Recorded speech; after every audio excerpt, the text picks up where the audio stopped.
do. Now, we, being creatures of the flesh, we are impatient. Hey! We want to get her done, right? Let me get this turned down so you can hear me.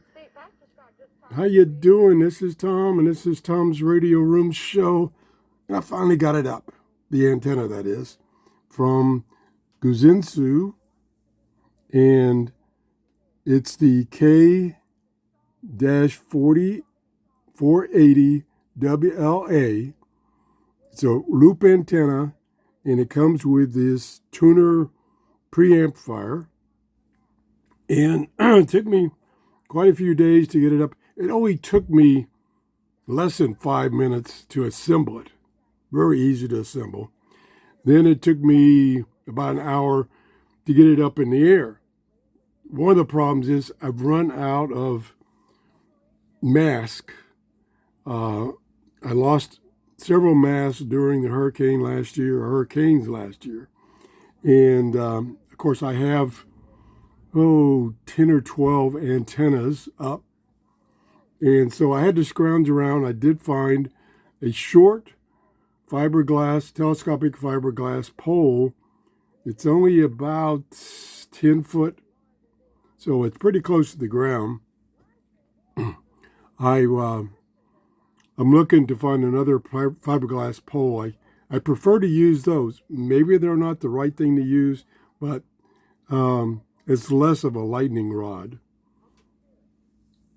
So it's working now. I'm using the ATS-25X2 to test it. There's the scan that it did on the 49 meter band. As you heard, one of the stations is coming in loud and clear. I think that station is out of Tennessee, coming loud clear. The A-index, the solar A-index is a 19, pretty high. So you're getting a lot of noise right now. What I did is I took off the telescopic antenna that comes with this radio, and I hooked up the tuner / loop antenna. Excuse me, I'm losing my voice here. And it seems to be working great. Now what I will be doing is I will be hooking this system up to my SDR so that I can use my computer and get a full screen 8 megahertz wide spectrum display real time, and then I can switch antennas in and out and play with the tuner and stuff like this.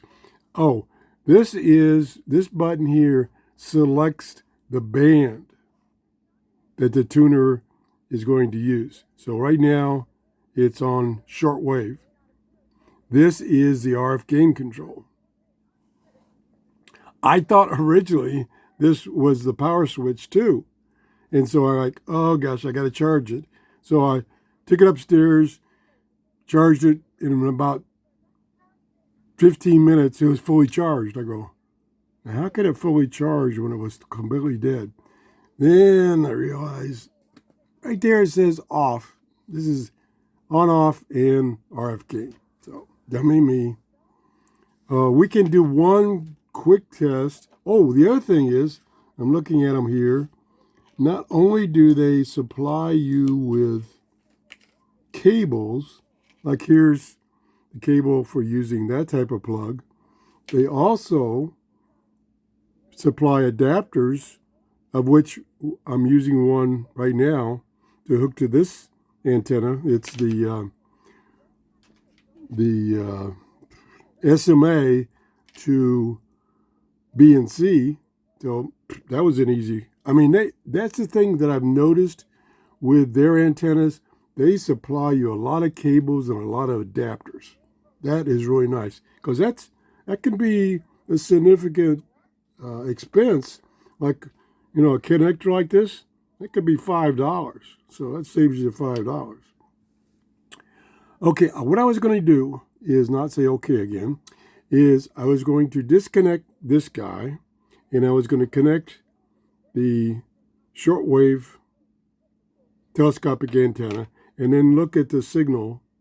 I'll do a scan again. So, and this is, that's why I want to use my SDR. This is kind of hard to read, but you can see that there was the strongest signal right there at 5937. Excuse me. And it says the RSSI is 54. Okay, so let's turn this off. Oh, we can also play with the gain. And again, it's hard to see it, but it's, if I turn the gain all the way down, oh, I almost turned it off. I did turn it off. And it's recovering now. The RSSI is only 10 or 12. And it went up to like 54. Okay, so let's turn this off. And then there's the adapter. Unplug that. Plug in the telescopic antenna that came with that radio. Fully extended. Okay, it's fully extended. Set it back down. And then we get an RSSI of about 30. So it's down about 20. Which kind of makes sense. Well, it dropped down again.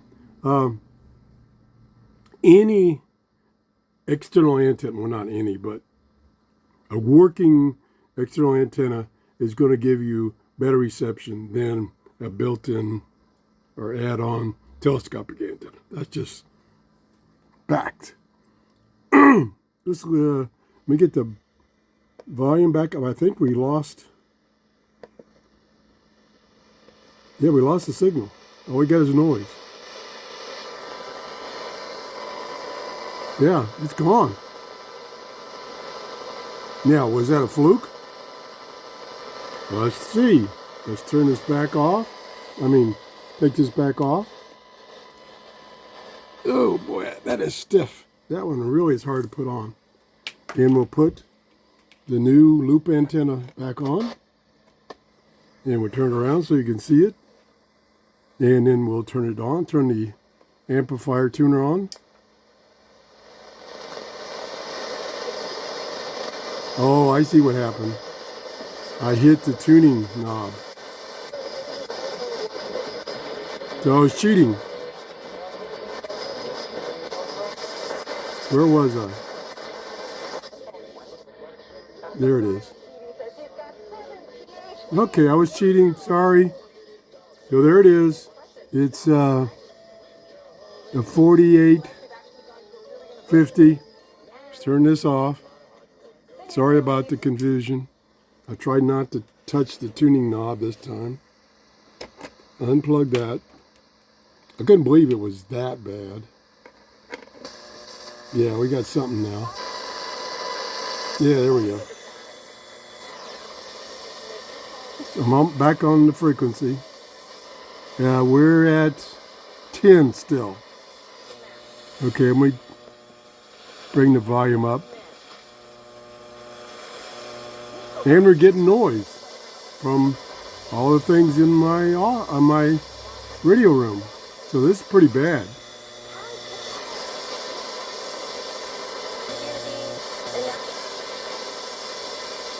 So this antenna is definitely doing a good job. Matter of fact, I'm going to try it one more time. Turn the volume down. Try not to change the frequency.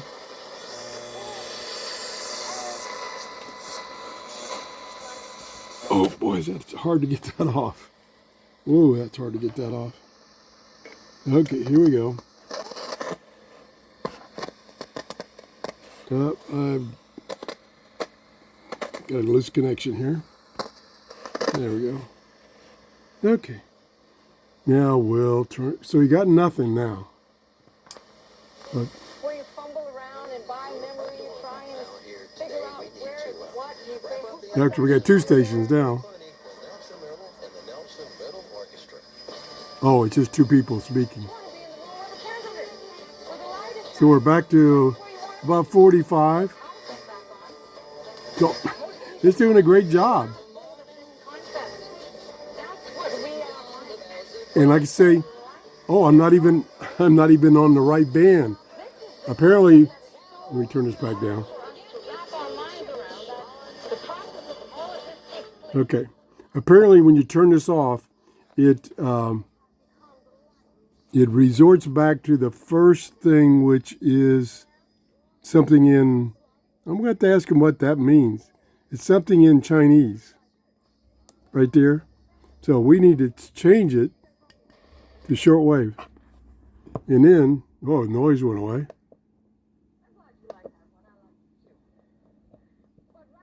Whoop! I'm changing the frequency again. I want to change volume. Dark world means people Oh yeah. who are in the darkness Yeah. will be gravitated to come towards the light. If Wow. they have any inclination or desire, That is awesome. they'll come towards you. They'll come towards Let me you. do not a understanding why they're drawn band to you, scan. they'll come towards you. There's something about your person, which, by the way, isn't you. Okay, he's doing a band scan of the 49 meter band. It's 5:56 in the morning here in Clearwater, Florida.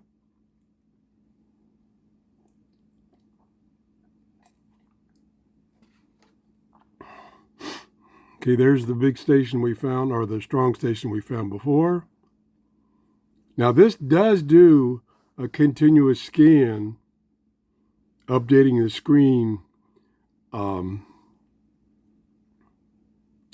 until you use the tuning dial. So I'm going to leave it in that mode, and I'm going to just change the settings on the amplifier as far as the tuner is concerned. So it's on shortwave right now, which it should be. There's the, let me get the glare off of here. I can't. So there's the spectrum. Now I'm going to change it to, the next one it goes to is FM, and watch the scan. See? Which makes sense. We shouldn't be getting FM signals bleeding in. So there, finished the scan.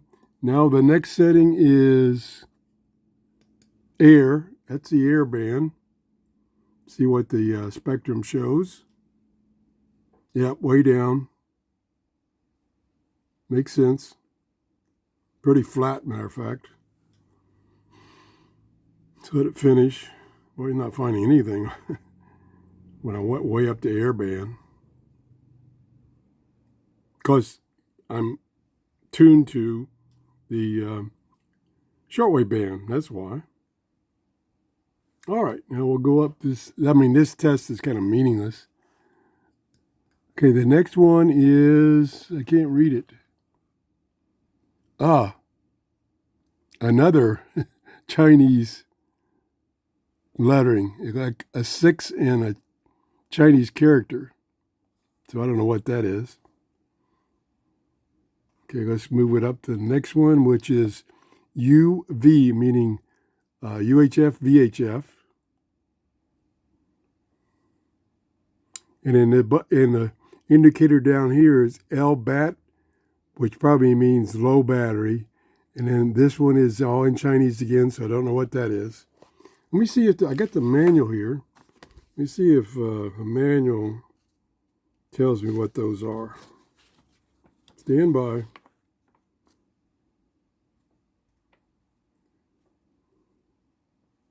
It says operating mode receiving frequency range. Full band, maybe this is full band, is 0.5 to 500 megahertz. Medium wave is 0.5 to 2 megahertz. Short wave is 2 megahertz to 30 megahertz. FM is 70 megahertz to 108. Airband is 118 to 170. 6 meter band, that's what that 6 plus the symbol is 30 to 60 megahertz. UHF, VHF is 136 to 500. Change the page here. And that's it. So it told me, and it might be buried in some of the text here. So it told me what most of these are, which we've already gone over. So I think I'm about done here. I like I say, what I plan on doing next is hooking it up to my software defined radio. It's my RSP DX, I believe I have down here. And then I can see big screen on my monitor, the spectrum display, and it will show 8 megahertz chunk instead of just a meter band chunk. So that way I can see physically with my eyes the results of using this antenna and preamplifier tuner up close and whatever on the screen. So I babbled enough. I want to thank the people at GOOZEEZOO for sending me this. I really like it. And I think this is going to be my go-to antenna for outdoor antennas. Like I say, I need to find another telescopic pole to get it up higher in the air. It's only about 10 feet in the air right now. And unfortunately, because it's that low, the house, our 2-story house, is between it and everything to the west. So best reception is either north, south, or east right now. Thanks for watching. If you enjoyed the show, please give me a thumbs up. That tells me I'm providing you with shows that you're interested in and not wasting your time. Have a great day. Bye-bye.